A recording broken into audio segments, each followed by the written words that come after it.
जय मे विद्यार्थी मित्रों, आगळ स्वाध्याय 7.10 में दाखला नंबर 4 एम जोईए 0 થી 2 एक्स काउंस में √x+2 dx। अपनी स्वाध्याय शुरुआत में जो सूचना आई थी कि आदेश लईने संकलन करो, तो आमां आपणे आदेश लईए तो आपणे एवुं विचारी सकीए कि वर्गमूळनी अंदर जे रकम आपेली छे ने एनो आ कंईक आदेश लईए। कारण तो कि वर्गमूळमां जे रकम आपेली छे एनो आदेश लेवाथी वर्गमूळमांथी बहार निकली सके। तो हूँ एम लखी सकूँ कि धारो के x+2 बराबर t², x+2 बराबर t², x नी सापेक्षे विकलन कर दीए। तो पहलू त्यारे धारवानुं थाय तो पहला विकलन करिए, विकलन कर्या पछी एनी लिमिट बदलवी पड़शे। तो लखीए आगळ एक्स नी सापेक्षे विकलन करता होईए तो एक्स नु 1 अचलनु इंटू 0 प्लस आनु तो कि पेला घातनु 2t, t नु dt बाय dx, dx ने आ बाजू लई दीए एटले आवुं बोलाशे dx बराबर 2t dt। एटले ज्यां dx हशे तो त्यां शुं लखाशे 2t dt। आगळ त्यार पछी लिमिट बदलीए, धारेलुं होय तो लिमिट बदलवी ज पड़शे कि जो x बराबर 0 तो x नी किंमत 0, जे धारेलुं छे एमां 0 मूकी दो तो अहींया लखाशे 2 बराबर t²। तो वर्गमूळ आ बाजू आपी दो एटले √2 बराबर t, तो t नी किंमत आवशे √2। अने जो x बराबर 2 लखीए तो कि x बराबर 2 लखीए एटले 2 + 2 बराबर t², 2 + 2 4 बराबर t², वर्गमूळ काढी दो एटले 2 बराबर t। तो t नी किंमत √2 थी 2। तो आवुं चेन्ज करिए तो लखाशे कई रीते जोई लो बराबर कि i बराबर लिमिट बदली काढीए तो लिमिट आवी थई जशे √2 थी 2 x। तो आमांथी x ने करता बनावो, x ने करता बनावो तो शुं बोलाय तो कि t² - 2 अने वर्गमूळनी अंदर तो कि वर्गमूळमां x+2 तो x+2 नी जग्याए शुं लखवानो छे t², तो एने लखी दो t²। अने त्यार पछी dx, तो dx नो जवाब आपणे शुं लखवानो छे कि 2t dt। तो हजी थोड़ुं व्यवस्थित सादुं रूप आपीए तो लखाशे शुं जरा जोई लो कि i बराबर √2 थी 2। आनु लखीए कि भाई t² - 2 वर्गमूळनी अंदर t² छे एटले एनुं लखाशे t। एक t अहींयाथी ने एक t पाछळ आपेलो हतो तो t² × 2 dt। तो 2 हूँ कॉमन काढी लઉં तो t हूँ 2 बार लखी शकाय। आ t² ने अंदर आपी दईए तो आवुं लखाशे √2 थी 2 आने अंदर आपीए एटले t नी 4 घात -2t² dt। संकलन करिए तो संकलन करिए तो लखाशे शुं 2 बार काउंस में आनु संकलन करो एटले t नी घात में वधारो एटले वधारीने एक लखो एटले केटला लखाशे 5/5 माइनस 2 एमनेम रहेवा दो t नी घात में वधारो करो एटले 3/3 अने लिमिट लखवानी छे √2 थी 2। अपर लिमिट लोअर लिमिट बंने मूकी दो। आ 2 बार ज छे काउंस में पहला अपर लिमिट मुकावो, अपर लिमिट मुकावो तो ज्यां t होय त्यां केटला मूकवाना छे 2, तो 2 नी 5 घात 32/5 × 2। अहींया लखो t नी जग्याए 2, 2 नो घन 8, 8 दू 16 तो 16/3। आ हूँ आव्युं upper limit minus lower limit मुकावो √2, तो t नी 5 घात छे तो t नी जग्याए √2 लखो तो √2 नी 5 घात √2 કેટલી વાર લખાય 5 વખત લખાય તો 2 √2 ભેગા કરો ને એટલે 2 થાય એટલે આ 2 બીજો 2 2 × 2 4 √2 તો અહીં લખાય 4√2/5 માઇનસ અહીંયા √2 લખો તો t ની જગ્યાએ √2 લખો ને √2 ની 3 ઘાત એટલે √2 કેટલી વાર આવે 3 વખત 2 વખત √2 × √2 કરો એટલે 2 થાય 2 × √2। तो અહીં લખું 2 into √2 લખું ને એની આગળ 2 છે એટલે 4√2/3. ખાસ ધ્યાન રાખજો, અહીંયા આવે 2√2 એને ગુણ્યા 2 એટલે 4√2. અંદર પહેલાં સાદુરૂપ વિચારીએ તો બધામાં લસાઅ લેવો પડશે, તો લખી દઈએ પહેલાં 32/5 માઇનસ 16/3 માઇનસ નિશાની અંદર આપો 4√2/5 માઇનસ માઇનસ પ્લસ 4√2/3. તો આમાં કોઈ સરળ બાદબાકી ના થાય, તો એના માટે આપણે પહેલાં લસાઅ લઈ લઈએ. તો લસાઅ કેટલો આવશે? 5 3 5 3 એટલે 5 તેરી 15. તો 15 લસાઅ આવે તો આને 15 લાવવા માટે 3 વડે ગુણવા પડે, તો કે 32 ગુણ્યા 3 એટલે લખાશે 3 દુ 6 96 માઇનસ આને કેટલા વડે ગુણવા પડે? 5 વડે. 16 ગુણ્યા 5 16 5 80 માઇનસ આને કેટલા વડે ગુણવા પડે? 3 વડે. 3 વડે અહીંયા ઉપર ગુણો, નીચે ગુણો, તો ઉપર ગુણો તો 4 તેરી 12 12√2. આને કેટલા વડે ગુણવા પડે? 20 લાવવા 15 લાવવા માટે 5 વડે. 5 વડે નીચે ગુણો, 5 વડે ઉપર ગુણો, ઉપર ગુણો એટલે 5 4 20√2. તો 2 કૌંસમાં પહેલાં સંખ્યા ભેગી કરી લો એટલે 96 માંથી 80 જાય એટલે 16. આ 20 વખત √2 છે, આ √2 છે, આ પ્લસ 20 વખત √2 છે, આ માઇનસ 12 વખત √2. પ્લસ 20 વખતમાંથી 12 વખત જાય એટલે બાદબાકી આવે 8√2/15. આગળ લખીએ તો 2 એમનેમ કૌંસમાં અહીંયા 16 છે અને અહીંયા 8 છે એટલે 8 કોમન નીકળે. 8 કોમન કાઢો એટલે 8 દુ 12 કેટલા થઈ જશે? 16. અહીંયાથી 8 કોમન કાઢ્યા એટલે કેટલા વધે? 2 માઇનસ અહીંયા કેટલા આવશે? √2/15. સર હજી અહીંયા 2 છે અને અહીંયા માઇનસ √2 છે, તો હજી એવું કહી શકાય કે √2 પણ કોમન નીકળે. કઈ રીતે? તો કે આ 2 છે એનું લખી શકાય √2 ગુણ્યા √2. √2 એક વખત કોમન કાઢો તો અંદર એક વખત √2 વધે, -1/15. તો 15 આ બાજુ લખો, 15 અહીંયા લખો, બંને એક જ છે. આ રહેશે તમારો આન્સર.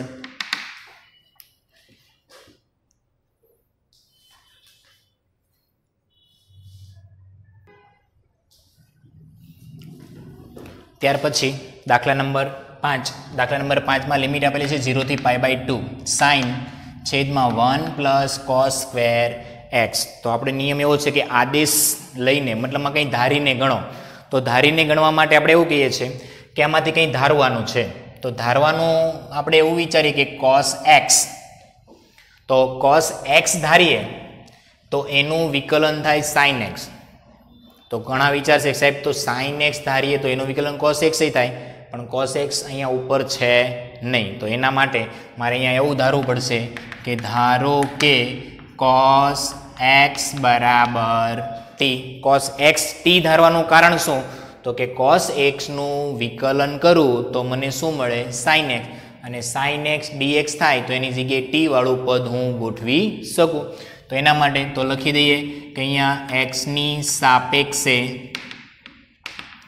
વિકલન. તો x ની સાપેક્ષે વિકલન લખો તો cos નું વિકલન -sin x બરાબર t નું તો કે dt/dx. dx આને આપી દો તો લખાય sin x dx અને માઇનસ નિશાની આને આપી દો -dt. તો જ્યાં sin x dx થાય તો એની જગ્યાએ શું લખી શકાય? -dt. એટલે cos x = t ધારીએ તો આ sin x dx ભેગા થઈને આપણે એની જગ્યાએ લખી શકાય -dt. તો cos x = t ધારવા માટેનો મેન હેતુ કે sin x dx થાય તો એ dt -dt લખી શકાય. તો આપણે લખીએ કે જો x = 0 લિમિટમાં મૂકવાનું છે, લિમિટ બદલવી પડશે. ધારીએ ત્યારે દરેક દાખલાની અંદર અહીંયા રકમ ધારો એટલે તમારી અહીંયા જે લિમિટ આપેલી હોય એ લિમિટ તમે જે ધાર્યું છે ટીમાં ધાર્યું છે તો તમારી લિમિટ પણ ટીમાં હોવી જોઈએ. તો આ લિમિટ કોની છે? તો કે અહીંયા શું લખ્યું છે? dx. તો અહીંયા dx લખ્યું હોય તો આ લિમિટ કોની હોય? x ની. તો જો x = 0 હોય તો x 0 મૂકી દો તો કે cos 0 = t. cos 0 શું થાય? 1. તો t = 1. જો x = π/2 લખી દો તો અહીંયા લખો π/2 જે ધારેલું છે એમાં. તો કે અહીંયા લખું cos π/2 = t.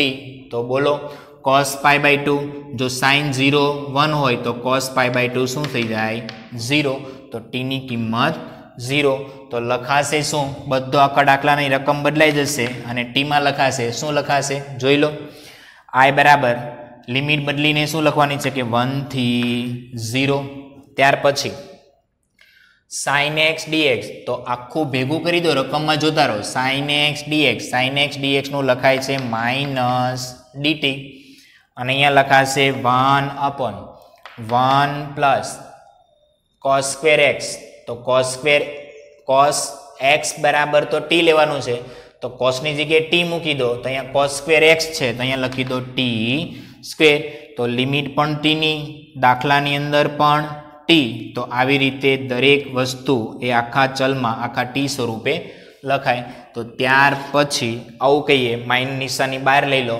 તો કે I બરાબર માઇનસ નિશાની બહાર અને લખીએ સંકલન 1 થી 0 છે 1/1 પ્લસ t સ્ક્વેર dt તો યાદ કરો 1/1 પ્લસ t સ્ક્વેર તો 1/1 પ્લસ t સ્ક્વેર હોય તો શું લખાશે તો કે આનું યાદ કરો 1/x square plus a square dx તો આનું લખાય 1/a tan inverse x upon a તો x ને આ t સમજો a સ્ક્વેર અહીંયા 1 સમજો તો a બરાબર 1 લઈ લો અને x બંને જગ્યાએ શું લખવાનું છે t તો એ પ્રમાણે લખું તો શું લખાય 1/a એ તરીકે 1 છે અને tan inverse x upon a x તરીકે કેટલા છે t અને છેદમાં a એટલે 1 અને લિમિટ લખી દો 0 થી 1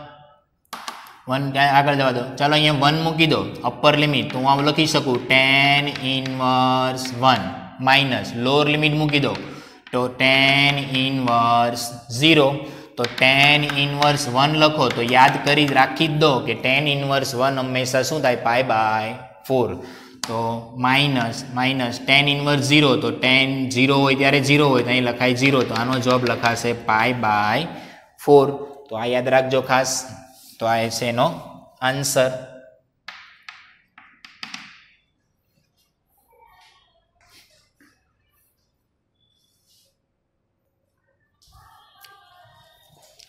ત્યાર પછી દાખલા નંબર આપણે વચ્ચે જે છઠ્ઠો દાખલો છે એને આપણે રાખીએ પછી ગણીએ દાખલા નંબર 7 તો દાખલા નંબર જે 7 આપેલો છે તો દાખલા નંબર 7 ની રકમ આવી છે -1 થી 1/x square plus 2x plus 5 તો આપણે એને આખું સાદું રૂપ આ રીતે બનાવી દઈએ I બરાબર -1 થી 1 અહીંયા dx લખીએ આને આપણે પૂર્ણ વર્ગની રીત છે જુઓ જરા ધ્યાનમાં આવે તો ખ્યાલ આવે કે પૂર્ણ વર્ગ એટલે આ પહેલું પદ x સ્ક્વેર 2x મધ્યમ પદ અને આ છે એનું 5 અંતિમ પદ તો પૂર્ણ વર્ગ બનાવવા માટે હકીકતમાં આનું અંતિમ પદ હોવું શું જોઈએ તો સૂત્ર આવું છે મધ્યમ પદનો વર્ગ ગુણ્યા છેદમાં 4 ગુણ્યા પ્રથમ પદ મધ્યમ પદ એટલે 2x નો વર્ગ છેદમાં 4 ગુણ્યા પ્રથમ પદ એટલે x નો વર્ગ વર્ગ કરો એટલે 4x square by 4x square એટલે શું લખાશે 1 હકીકતમાં આનું અંતિમ પદ 1 જ હોવું જોઈએ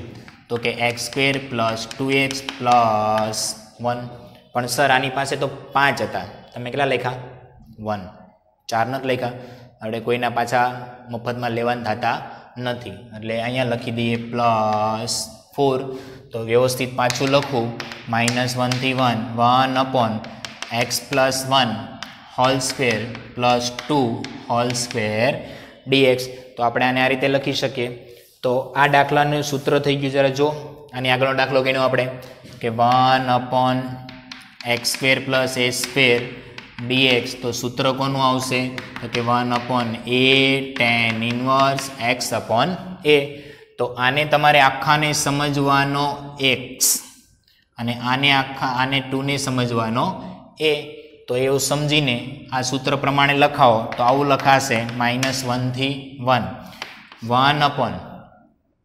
તો આમાં સૂત્ર પ્રમાણે લખી દઈએ 1 2 મિનિટ આપણે સંકલન કરી દઈએ છીએ એટલે આપણે આ રીતે લખી દઈએ 1/a તરીકે લખવાના 2 ઇન્ટુ સૂત્ર શું લખાશે તો કે tan inverse x upon a x તરીકે લેવાનો છે x plus 1 અને એ તરીકે લેવાના છે 2 અને આને લિમિટ આપી દઈએ -1 થી 1. ચાલો આગળ. તો અચળને પહેલાં બહાર લઈ લો 1/2 લિમિટ આપો આને. તો લિમિટ અપાય આને એક અપર લિમિટ મૂકો એટલે +1 તો લખાય tan ઇનવર્સ. અહીંયા લખો 1 + 1 2 2/2 1 માઇનસ લોઅર લિમિટ મૂકો તો કે tan ઇનવર્સ -1 લખો એક્સની જગ્યાએ -1 + 1 0 તો tan ઇનવર્સ 0. તો આગળ લખાય બરાબર 1/2 tan ઇનવર્સ 1 એટલે હંમેશા યાદ રાખી જ લો tan ઇનવર્સ 1 એટલે π/4 જ થાય માઇનસ tan ઇનવર્સ 0 તો tan 0 હોય ત્યારે 0 જ થાય. આટલું લખી દઈએ તો π/8 તો આનો આન્સર રહેશે π/8.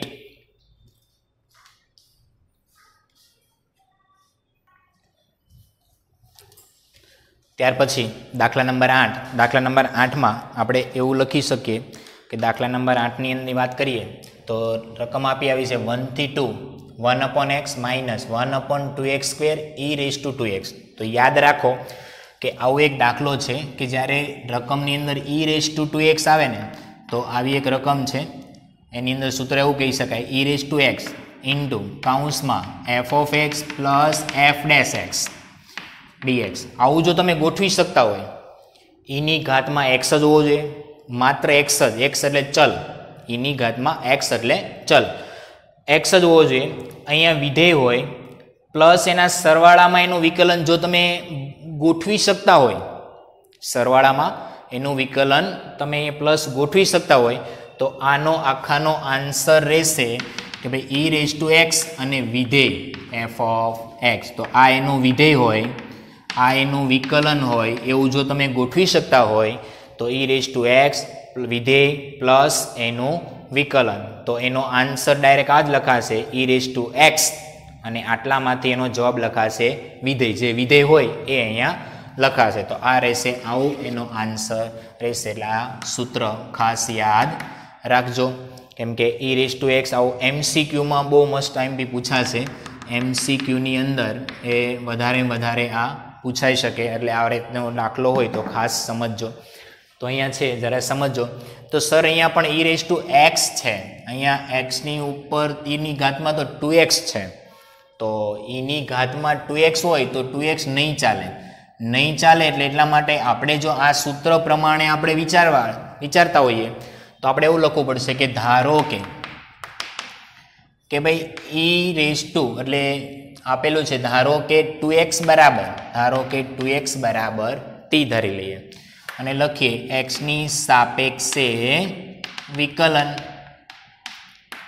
આનું xની સાપેક્ષે વિકલન કરો એટલે અહીંયા શું લખાશે 2 અને t નું શું લખાશે dt/dx. dx આને આપો એટલે 2dx બરાબર dt. એટલે જ્યાં 2dx એટલે હું એવું પણ લખી શકું, આ 2 ને આપણે અહીંયા ભાગાકારમાં પણ આપી શકીએ કે dx હોય બરાબર 1/2 dt, આવું પણ લખી શકાય.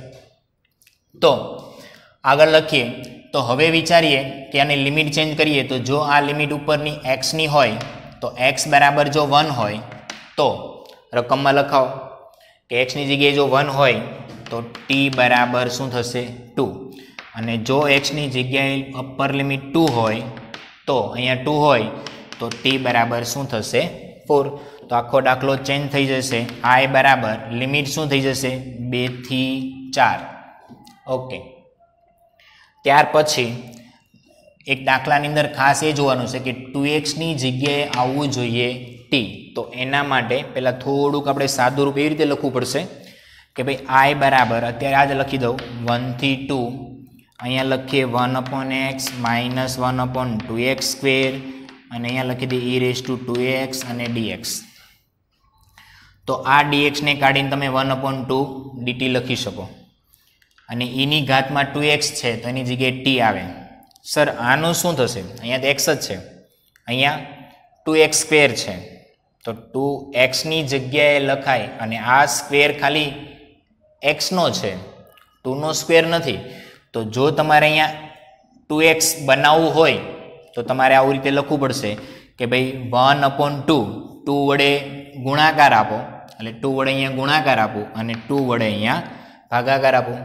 જો ગુણાકાર આપું તો 2dx એટલે હું આને માટે લખી શકું 2dx બરાબર શું લખાય dt. એટલે 2dx બરાબર dt. આ 2 ને અંદર આપો એટલે હજી સાદું રૂપ આપીએ તો આવું લખાશે 1/2. આ 2 ને અંદર ગુણો એટલે 1/2x માઇનસ 1/4x² e⁻²x અને 2dx. ફરક શું પડ્યો? 2 વડે ગુણીને 2 વડે ભાગવાથી આ 2x એની જગ્યાએ t લખી શકાય. આ 4x² છે તો 4x² ની જગ્યાએ શું લખાય 2x આખાનો વર્ગ. તો આની જગ્યાએ લખાય બંને બાજુ વર્ગ કરો એટલે 4x² બરાબર t². તો અહીંયા t² લખાય. e ની ઘાતમાં 2x એની જગ્યાએ t લખવાનો 2dx તો 2dx ની જગ્યાએ શું લખાય છે dt. તો એના માટે લખીએ I બરાબર હવે લિમિટ બધું જ આપણે t માં ફેરવી નાખીએ તો લિમિટ 1 થી 2 હતી ને તો હવે એની લિમિટ બદલી કાઢો. લિમિટ શું થશે 2 થી 4. આગળ 1/2x તો કૌંસમાં લખાય 1/t માઇનસ 1/4x². તો સર 4x² છે તો આ બંને બાજુ વર્ગ કરી દો તો 2x બરાબર t હોય તો વર્ગ કરો બંને બાજુ 4x² બરાબર t². તો અહીંયા લખાય 1/t². તો 4x² ની જગ્યાએ t² લખી શકાય e⁻t અને 2dt. તો 2dt બરાબર શું લખાશે dt. દાખલાને આખું આપણે વિધેય અને વિકલન આવા સ્વરૂપમાં બનાવીએ તો આવું લખાશે કે 2 થી 4 e ની t ઘાત એટલે e ની t ઘાત આમ લખી દઈએ. આને હું લખી શકું 1/t. અહીંયા હું પ્લસ નિશાની બહાર રાખું માઇનસ નિશાની હું અંદર આપી દઉં તો વિચારો જરા બહુ સરસ વસ્તુ છે વિચારજો.